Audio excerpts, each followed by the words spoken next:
Okay, it seems we are recording now. Yes, just recording. Great. So, yes, welcome everybody. Thank you for attending this session on the industrial data ontology. We will give an introduction to the industrial data ontology IDO and a status update of the project behind it to this community. My name is Dirk Walther. I'm presenting together with Johan and Paul, my colleagues in DNV.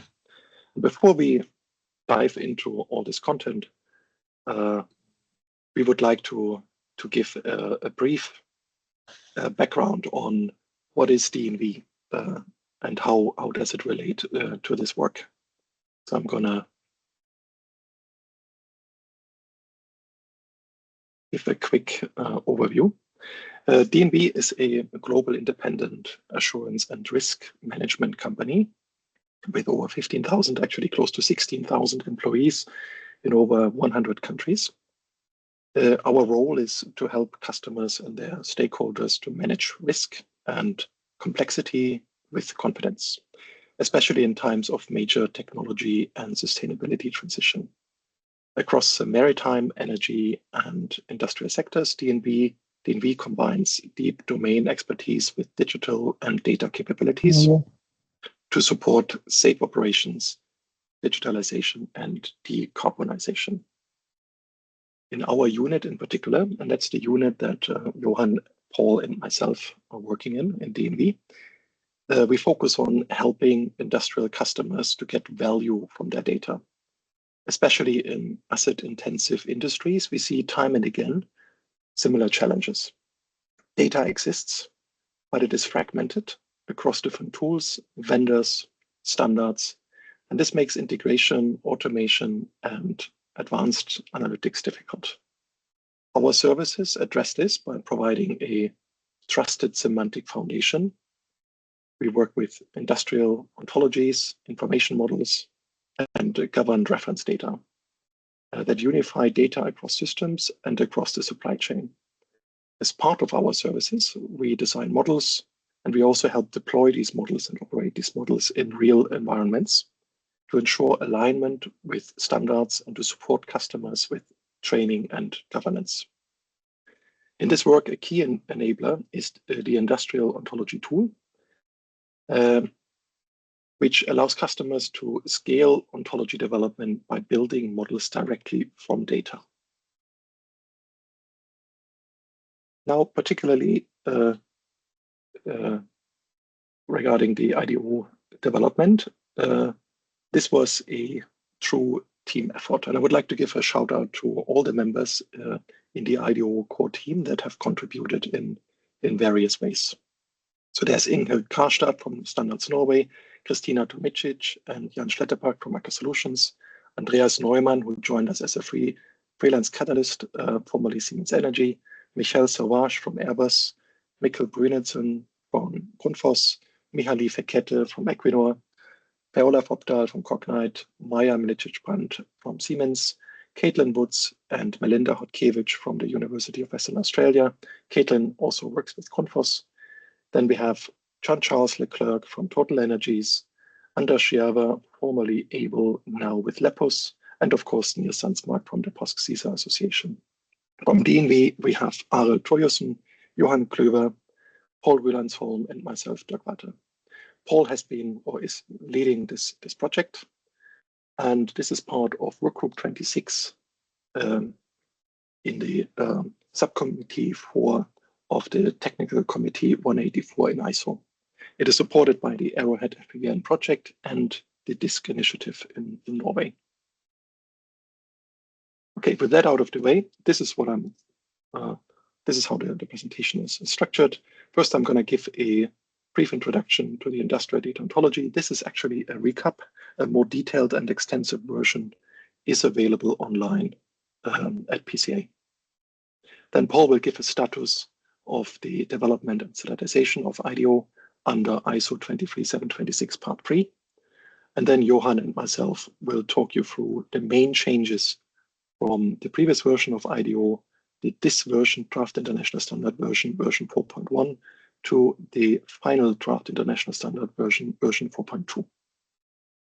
Okay, so now I will start and give you a brief introduction to the industrial data ontology. We find this all too familiar scenario where we talk about interoperability and integration. So an organization may have several systems in place. These are engineering systems, these are maintenance systems, vendor systems, and all kinds of systems that somehow need to be connected to one another. They need to cooperate and exchange data.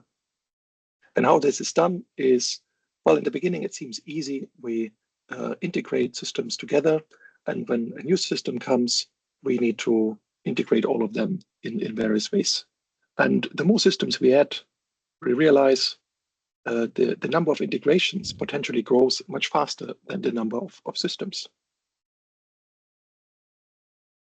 When we talk about integration, we typically mean mappings, but then mappings are not the same as understanding. Here's an example from the SFI ship codes and DNV's vessel information structure codes. And they all talk about the maritime domain, about breakdown structures of vessels. But it turns out that these SFI nodes don't map one-to-one to WIS nodes. In fact, we're finding there's a granularity mismatch. One node may map to several nodes on the other side. There are hidden assumptions and meaning doesn't perfectly align. So there is a mapping, but it isn't really understood. And it seems the main culprit is meaning. So what is this? What is this about? When we talk about meaning, we find that meaning is often implicit. So it is even hard-coded in software. Meaning is in the heads of people. It is in documentation, in spreadsheets, in PDF documents. And when different systems communicate, they may actually exchange the very same data, but mean something else. They don't communicate the conditions, the different assumptions that they make about that data. So we have the same data and different meaning. And the culprit seems to be implicit meaning. Now, how can we make meaning explicit in a systematic way? And by that, we don't mean create another API, another specification, another application model. We mean make a shared semantic foundation where all these terms come together, are well-defined and are structured and aligned to one another in this kind of layered architecture that you can see here with this layered pyramid. On the top, you have the most general terms, and on the bottom, the most specific ones, and they all align to one another in a clear way. Then we have a foundation that systems can align to. Making meaning explicit in this way helps us with our integration scenario. So instead of this point-to-point integration, we can move towards this star-shaped model, where the semantic foundation sits in the middle, providing shared meaning to all the systems, and new systems can simply integrate with that center. Adding a new system doesn't mean re-engineering the entire integration landscape. But this is not to say that there is no complexity. In fact, it is still complex, but the argument is this complexity is manageable, at least more manageable than before. And we can maintain it over time instead of running into a chaos and failing to further integrate. Meaning can be made explicit. IDO provides us with some tools for that. In particular, it provides us with these top-level categories. Meaning can be categorized. So when we look at entities, we can categorize them in, according to IDO, 3 top-level categories.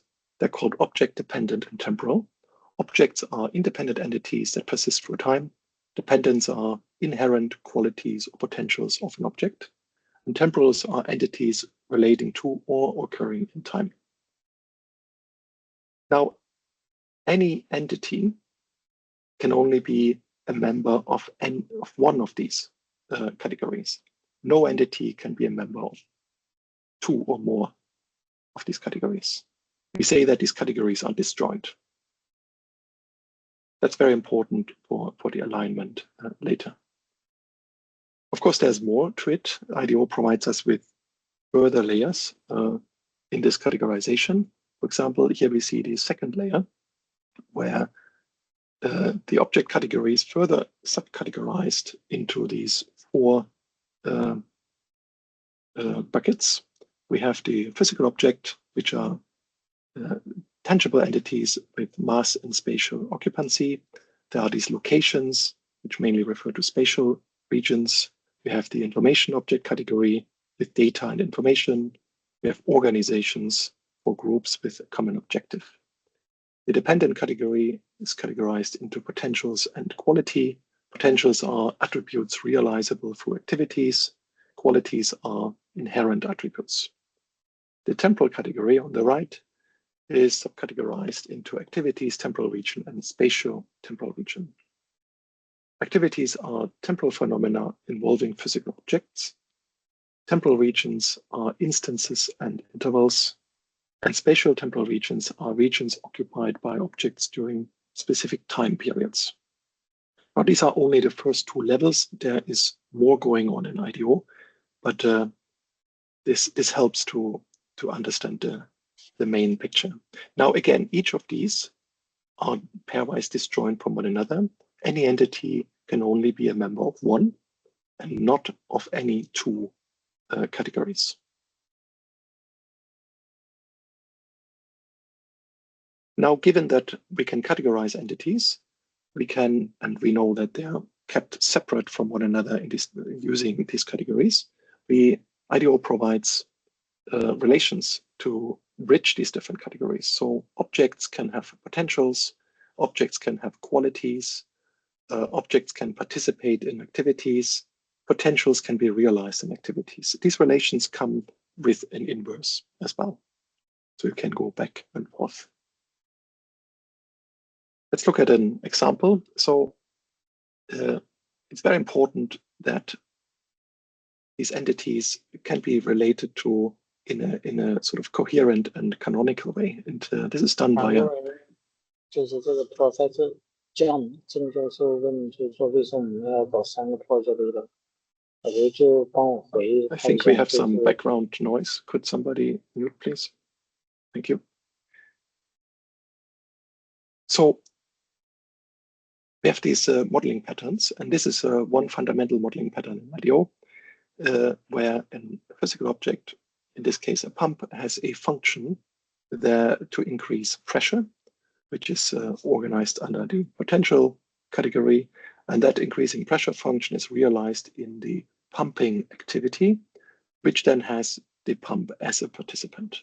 So that's a fundamental pattern in IDO. There are more patterns in IDO, and they need to be made explicit and shared as well. Let's look at an example. There always needs to be a pump example. So here it is. Let's start with a number of terms around this pump example. So we have pumping, we have a particular pump identifier.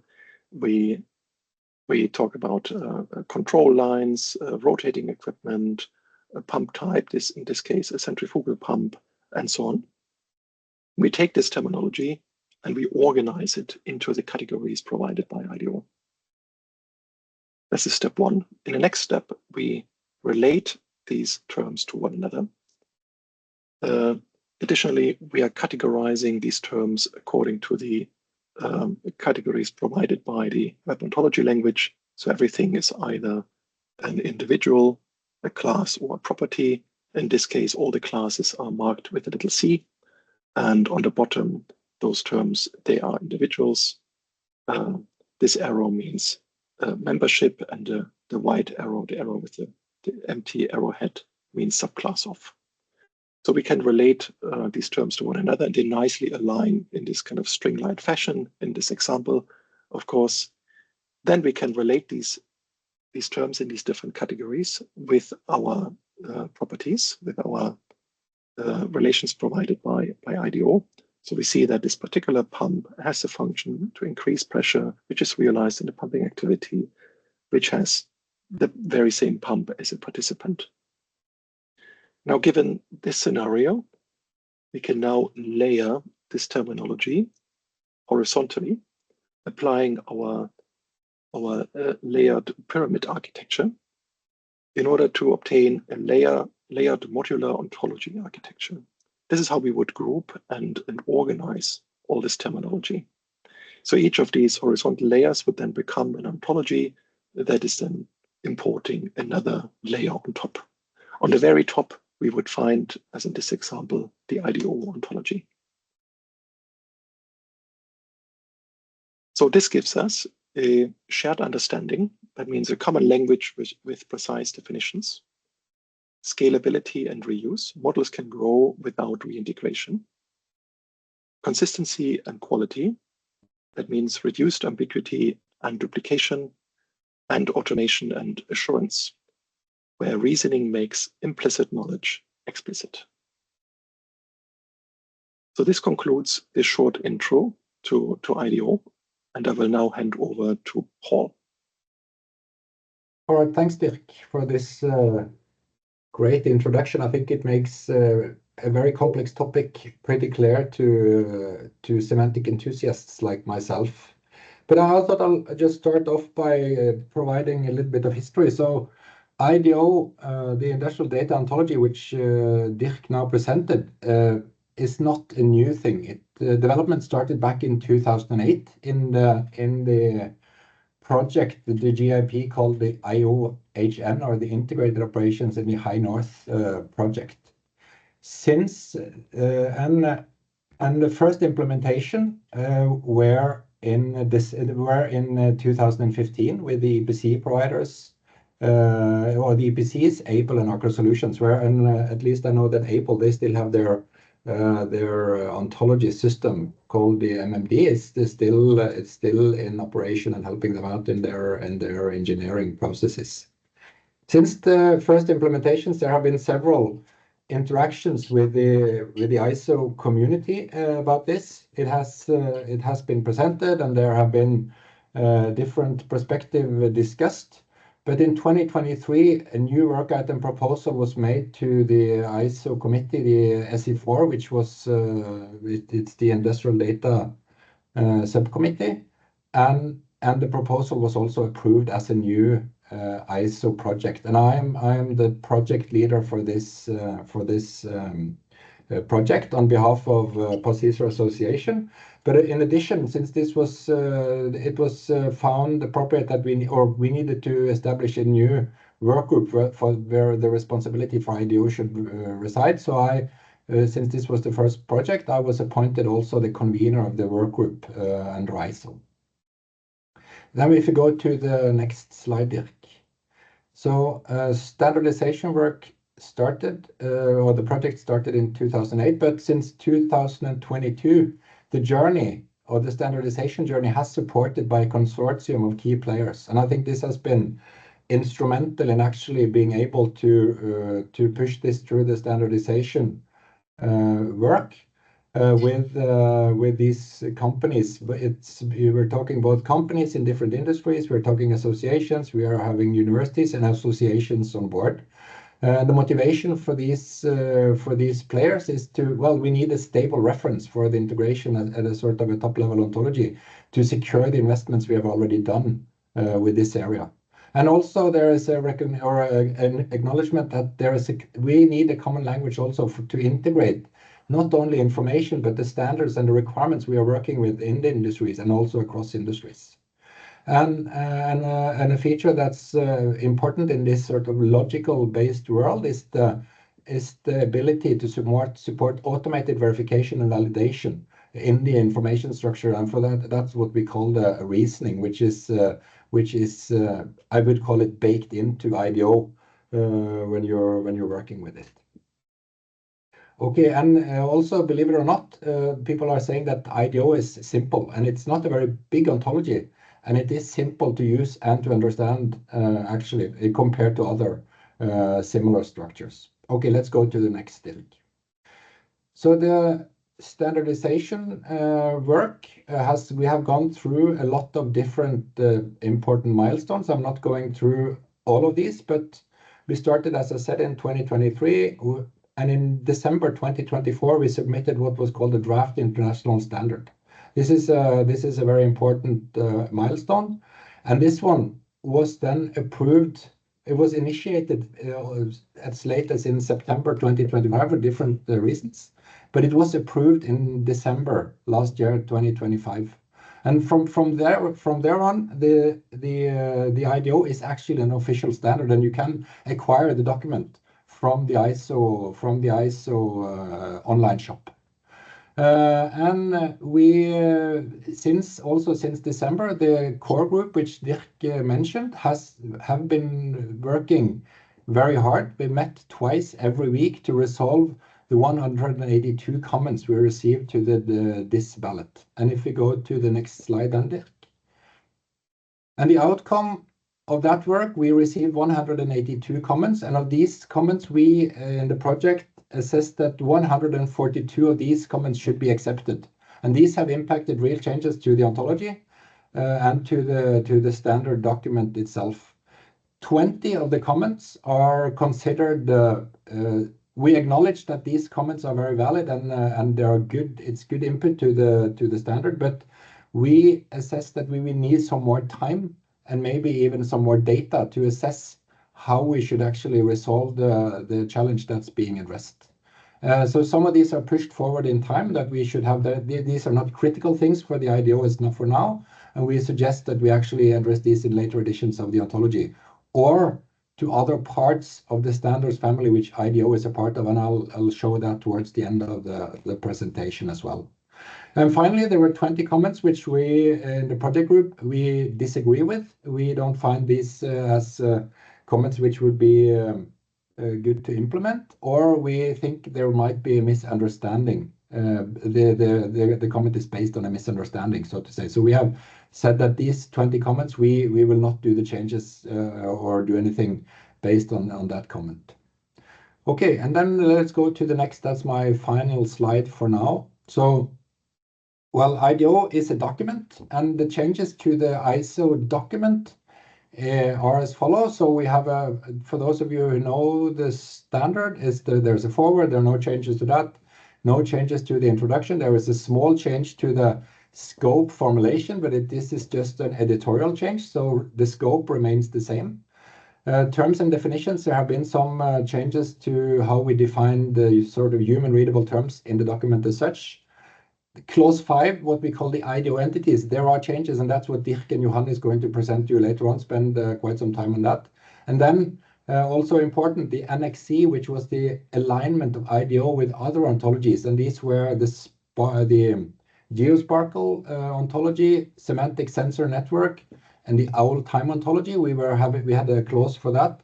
We decided to take out of the document, and the reason for that is the challenge of actually synchronizing a document which is updated sort of on a 3-year cycle at the most frequent, the highest frequency you see, with versions that are being issued with these other ontologies. So we find it more appropriate to publish these ontologies as online resources, either through the maintenance agency, which is going to be PostCISR or somewhere else, or if deemed necessary, they can be more lightweight standard, like technical reports being issued by the work group. And also there are some editorial changes to the bibliography, and that's the changes that's happening to the document. And IDO is rendered in the document, but IDO is also a digital resource, the ontology itself, and that's where the probably most interesting changes has taken place. And Dirk and Johan will now take you through the main changes that has happened to the ontology.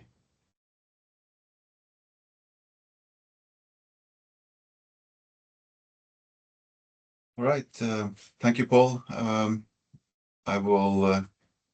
I am Johan Klüwer. I will give some introductory comments and talk about the numbers and the changes from a purely technical perspective that have been implemented as we moved from the revision 4.1 ontology that we had up until December last year and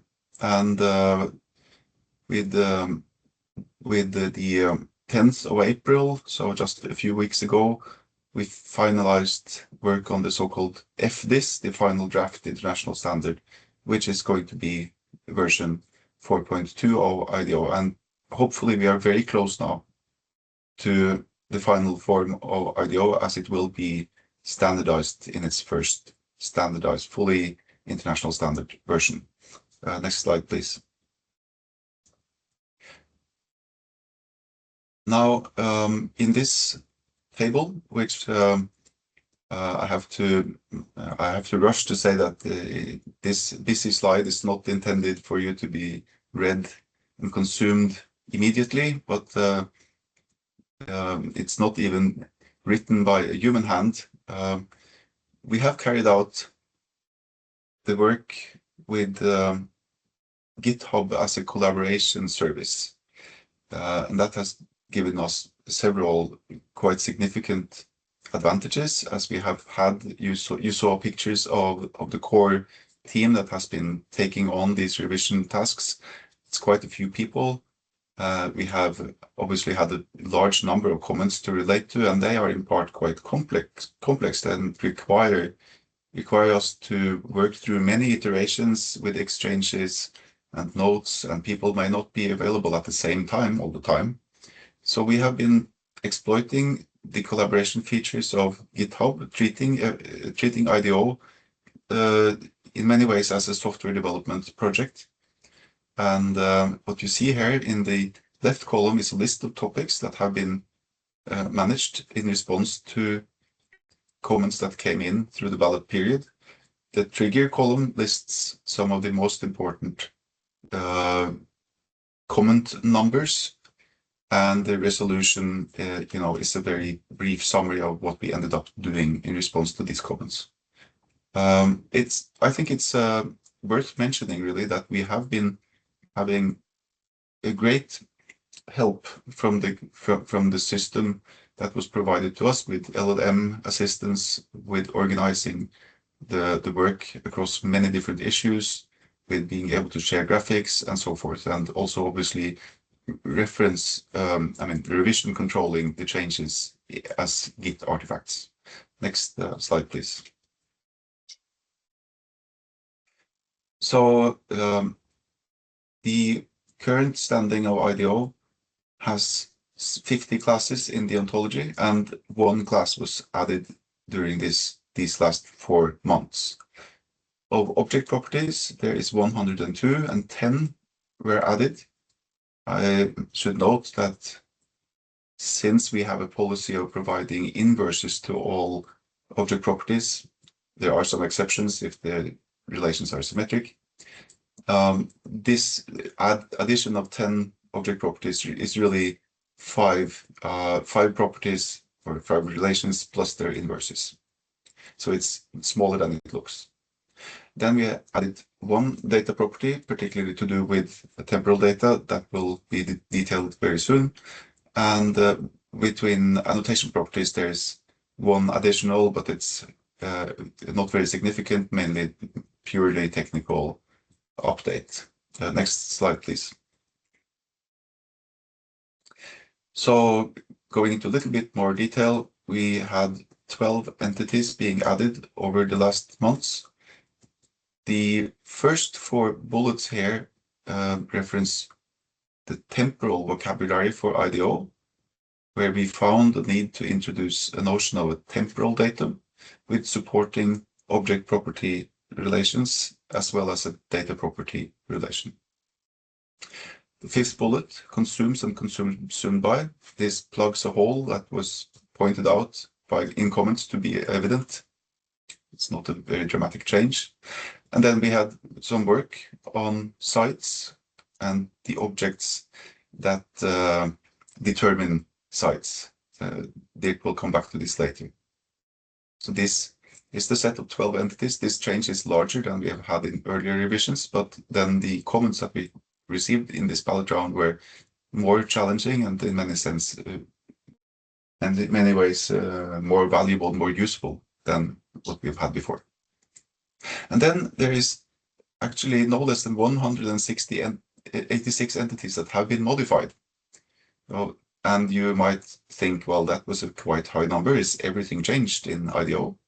The answer is no, but we have had some changes implemented that affect effectively all entities without even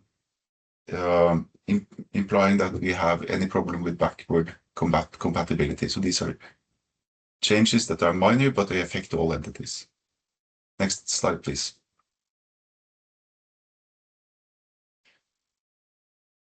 Yeah, so for temporal data, the main insight was that, as pointed out in the comment, durations are not quantities. You cannot treat the time that it takes to build a certain building. You cannot treat that the same way as temperature, pressure, or other physical quantities. And Dirk will detail how we approach this challenge in the next slide. Yes, thank you, Johan. So here we see an example for how this new vocabulary can be put to use. Johan mentioned a new class, the temporal datum class, which is here in yellow, which will become green soon. So all the green classes are already part of IDO, and also the green property here is already part of IDO. And we are now discussing the temporal datum class and these relations has temporal region quantified as well as temporal value. In this example, we look at a motor, and we would like to talk about or specify its runtime. A motor may be switched on and off over a longer period of time. So how do we do that? As Johan mentioned, this is not the same as talking about temperature or talking about the weight of the motor. So we have to do this differently. And here's how it can be done. This motor is involved or a participant in the motor running activity. And this is represented by this individual, which is a member of this motor activity class, which is a subclass of equipment activity, which is again a subclass of activity under the temporal hierarchy. The motor itself is a physical object under the object hierarchy.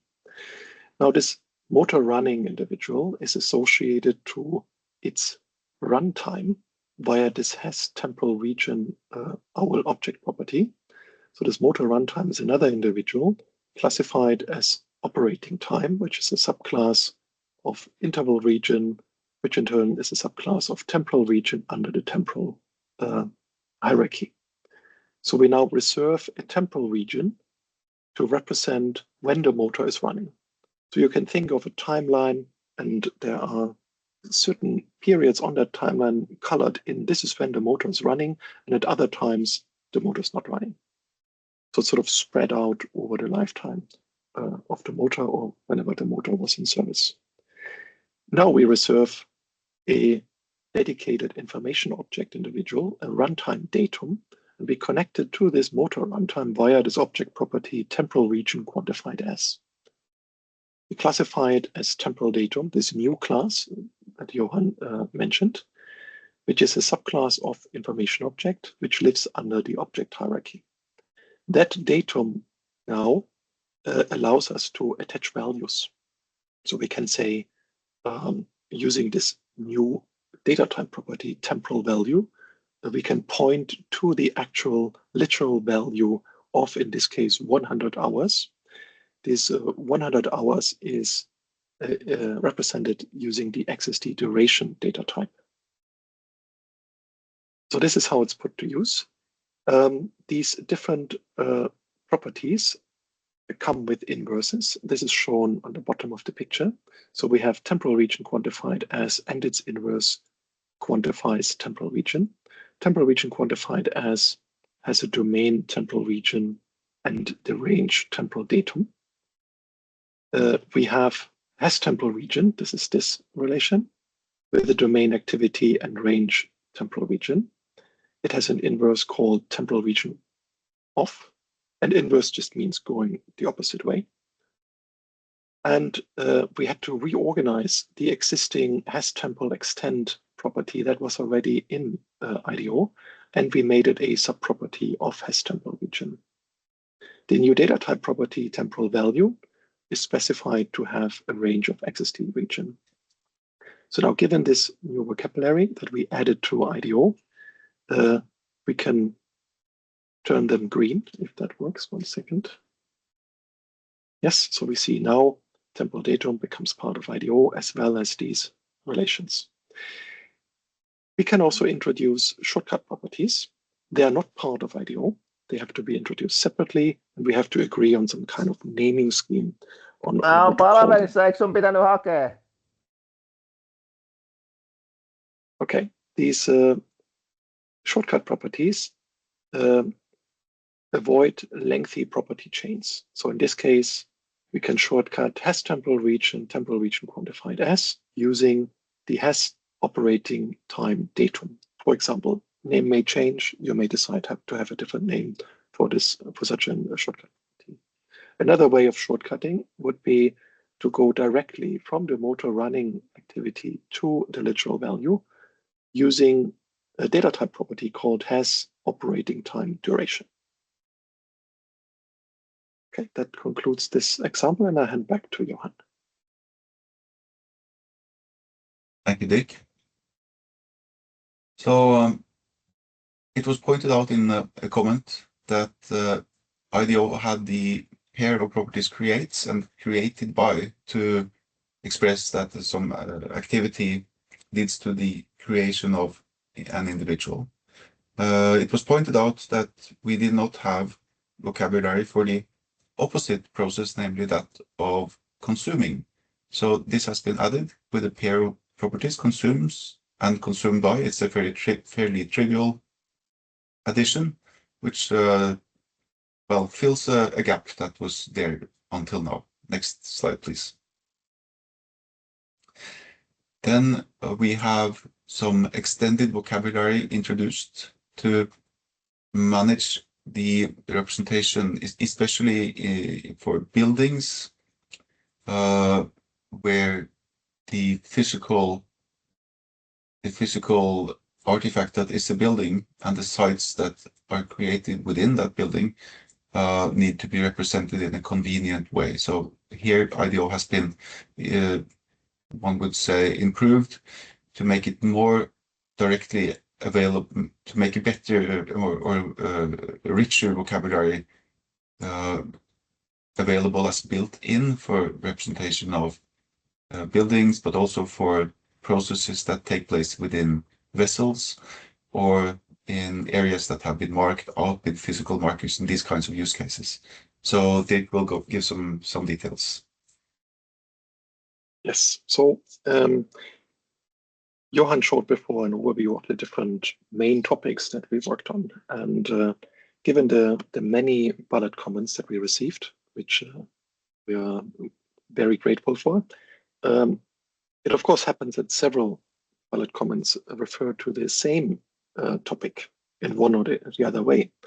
And when that happens, and the issue becomes sort of significant enough or difficult enough that it cannot be solved in these 2 meetings that we had every week in this development and standardization project, we would form a breakout group. So several people from the core team would then have extra meetings in addition, and this is what happened here as well. So we met with Maya from Siemens and Mihaly from Equinor, together with Johan and myself. We discussed this topic in several sessions at length and intensively. And as part of that work, we would create some artifacts like these diagrams. And this is for you to get sort of a glimpse into how we would work together and share our thoughts. We would make diagrams and put little notes there to make sure we're talking about the same thing. So here we see an example of 2 physical objects on the top, object 1 and object 2. There are 2 sites, site 1 and site 2, and there are spatial locations, volume, and some points in space. And then for each of these individuals, we like to keep a track of the path in the taxonomy structure. So we want to know what is the most specific class in the taxonomy that this individual is a member of. Why do we do that? This helps to know which of these object properties and data type properties are applicable to that particular individual, and which individuals can we relate to one another. This refers to the domain and range restrictions that are given with these object properties.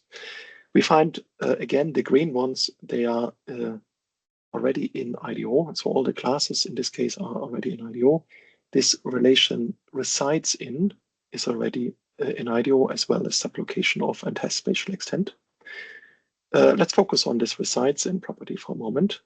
An object resides in a site, which is a location. What does that really mean? You can think of it as a switchboard resides in the cabinet space, or an engine resides in an engine room.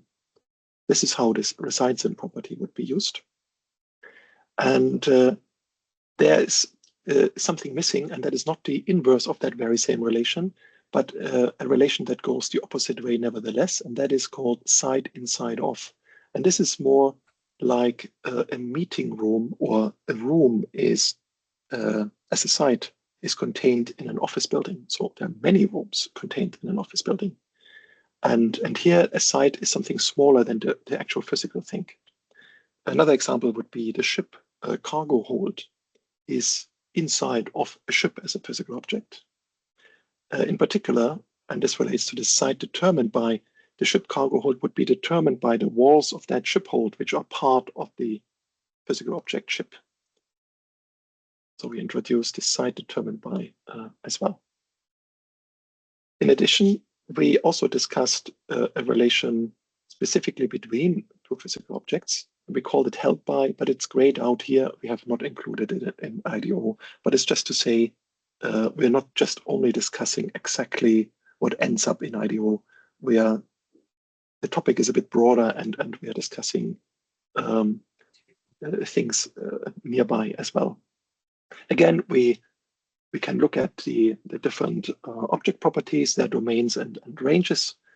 And something to note here is that we have extended the domain and range of the relation contained by to include locations and physical objects. So this relation becomes more broadly applicable. It's more general now. And it also becomes the home of the sublocation of property, the resides in property, the site inside of property. It would be the home also of this held by relation, which again, we have not included this time around. So that means now site determined by, site inside of. These are now green, and that means part of IDO. Okay, I hand back to Johan. Okay, thank you. So my walkthrough of the listing of differences between the ontology versions 4.1 and 4.2 ends with this slide. A note about the 186 entities being touched by changes to annotations. First, we have added RDFS is defined by pointers to all IDO resources. So every IDO resource, if you now include IDO with a modular ontology, as obviously you should, with these pointers, you have a very straightforward way to identify what comes from IDO in a Sparkle query or similar extractions. We have found that the set of annotations is primitive rationale, and axioms to express non-primitive resources.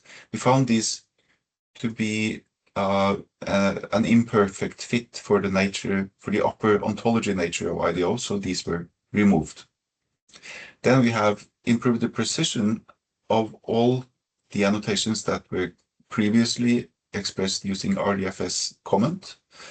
These have now been replaced, not necessarily the content of the annotations, but the type assigned to the annotations has been replaced by explanatory notes and similar vocabulary, mainly taken from SCOS or from the Industrial Ontology Foundry's annotation vocabulary. So this is a gradual improvement, but definitely not anything which would impact backward compatibility. And there were some corrections to ensure that URIs are proper URIs in the ontology. That's a correction of a purely technical issue that occurred for the previous version. That rounds off the account of the changes up until version 4.2. Great, guys. So maybe I should just take the last couple of slides. So time is short, but I'd just like to mention that IDO is part of the new standards family, the ontology-based interoperability standard series in ISO, and we have 4 other projects going. One of them is the overview and fundamental principles, actually describing the principles for an ecosystem of ontologies based on IDO, with the IDO as a top-level ontology. We have part 2, which is a vocabulary for the entire standards family. IDO itself is part 3, and then we have part 100, which is also in progressing well. The scheduled data ontology, which is the sort of first domain ontology in the series using IDO as the upper ontology. And I think some of the things that Dirk was presenting, the temporal things are coming. Some of that is coming from experiences by using IDO in a sort of scheduling world where temporals are very important. Okay, let's go to the next slide. So I'd just like to finalize with that, because if you'd like to learn more about this and to meet the community face to face, we are actually in DNV in association with POSISR and Standards Norway are hosting what we call the Industrial Semantic Interoperability Summit, and this marks the end of the FPVN project, which is now in its final weeks, and then also the final stage. So IDO is then hopefully scheduled for publication by ISO for the second half of this year, and this is open for registration. And I'm showing you this now because we have early bird rates available until May 1st. That's tomorrow. So it's, if you would like to have a discounted tickets, the time is probably now. And I think I just close that by sharing a link to the event if you'd like to have a look at the agenda and get some more information about it in the chat. And I think that's I know that that's the last slide we have. Thank you. Okay, thank you very much. And I will close the recording now.